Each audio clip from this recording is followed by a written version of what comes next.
Welcome back to another episode of Smash Engineering. Today we're working on a 2010 Ford Focus. We're going to do spark plug change. So let's go ahead and get to it.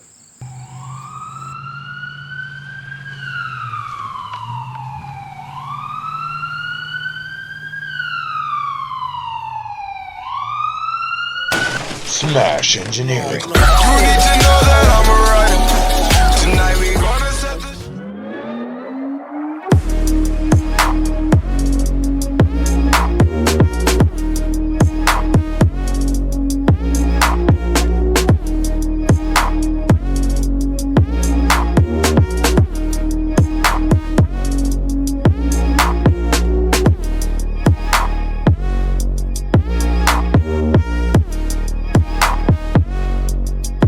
Now it's time to start inserting the new spark plugs.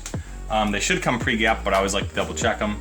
I'm going to use some copper anti-seize on the top of the threads. I don't want any to get really in the cylinder, although I don't know that it would hurt anything. I just like to use it on these cars. And then one of your most helpful tools, and it's not super necessary for this car, but I still like to do it on every car, is a piece of gas line, fuel line. You jam the spark plugs up in there, and then you can thread it in, and it keeps you from like stripping them out, cross-threading. Yes, we have a baby on air today. Just a friend of mine that's over that's helping me record, so you may hear a baby in the background from here to there. But nevertheless, you can never start them too young.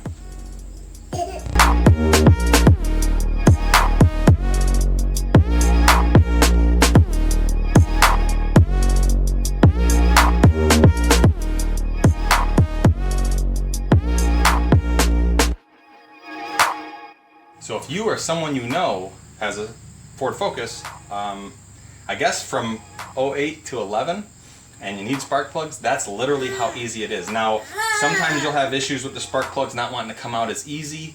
So if you need to, it's like you do a quarter turn back, you feel it kind of stop, you go forward, you go back, you go stop, you go forward. I did a Jeep video and I kind of explained that more in depth. But you kind of just ease it out. You don't just want to power through it. You want to kind of go out, back a half turn, and then go in a quarter turn, and go back another half, and in, and then just kind of work it until you feel it loosen up. If it feels like it's not loosening up, or you're feeling anxious about it, maybe have a mechanic look at it, maybe take it to a shop, tighten it back down, whatever. But if you feel like you can do this, and it's not hard, you don't even really have to unplug the coils. You just take an 4 8mm bolts out, you pop the coils out, get your spark plugs, swap it over. I recommend putting a little bit of anti-seize like I showed on the plugs, and you're good to go. So thanks for watching. Remember, help your neighbor, help someone in need. Times are crazy right now. We all got to pull together and work together for humanity. But thanks for watching. Smash that subscribe button, hit the like button for me, and share the video on any sites you can. Thanks.